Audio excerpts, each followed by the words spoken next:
नमस्कार दोस्तों, आपका स्वागत है हमारे चैनल लिली बर्ड्स में। तो चलिए आगे की कहानी को पूरी करते हैं और जानते हैं कि ड्रीमर में आगे क्या हुआ।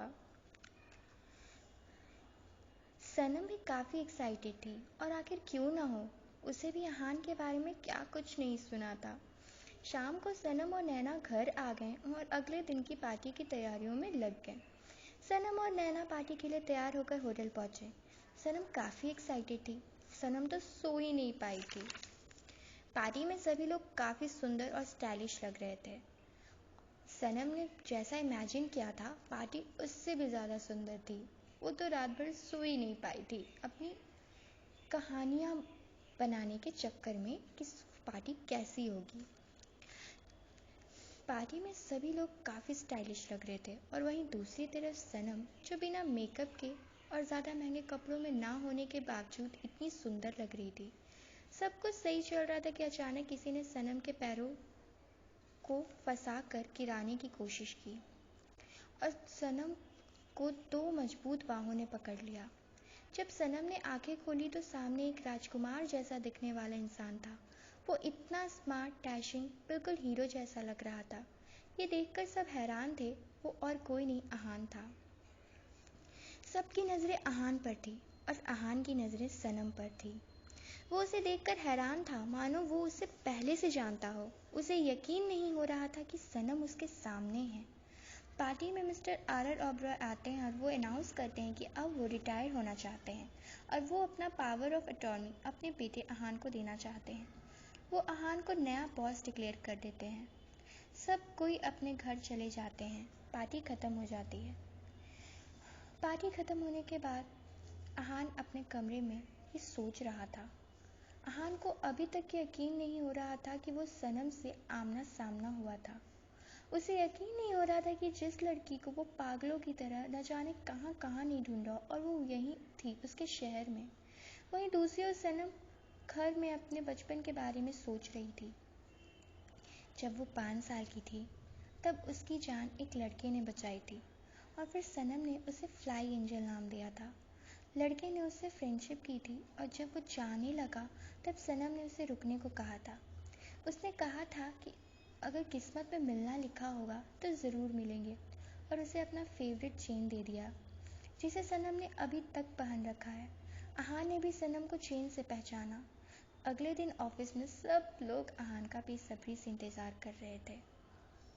आफ्टर ऑल, क्यों ना करते। अहान सभी एम्प्लॉयज़ को बुलाकर मीटिंग फिक्स करवाता है। सनम लेट हो जाती है और वो मीटिंग में भाग कर पहुँचती है, जिसकी वजह से उसका पैर फिसल जाता है और उसका चेन टूट जाता है। ये देखकर सनम ज़ोर से रोने लगती है। अहान ये सब कुछ देख कर रहा था। तभी नैना सबको बताती है कि सनम का सब कुछ था। सनम बहुत प्यार करती है इस चेन से। और तभी अहान सनम के पास आता है और उसे कहता है कि शायद ये चेन इसलिए टूटी क्योंकि वो तुम्हें मिलने वाला होगा। ये सुनते ही सनम शांत हो जाती है। अहान सबको बताता है कि उसे एक असिस्टेंट चाहिए और वो सनम को अपनी असिस्टेंट बनाता है। सनम ये सुनकर शॉक हो जाती है। फिर वो अपने काम में लग जाती है।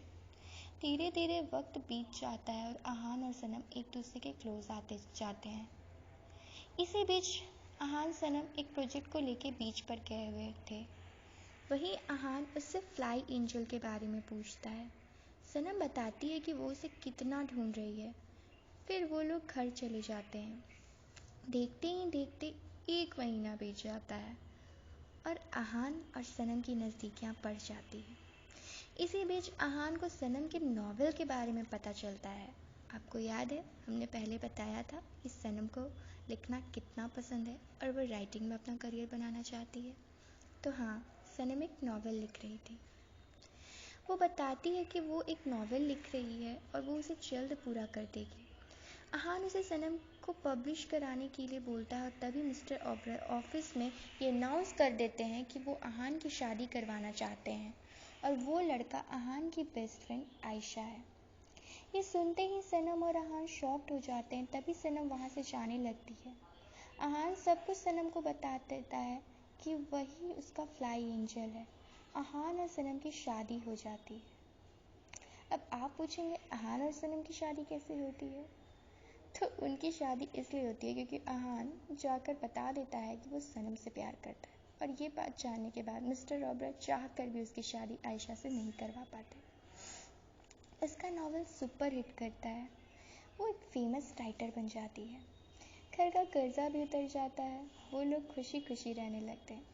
वहीं कबीर नैना से शादी कर लेता है। हाँ, कबीर, अहान का भाई कबीर और सनम की बहन नैना, उनकी भी शादी हो जाती है। सनम की दुनिया बिल्कुल परी लोक जैसी बन जाती है।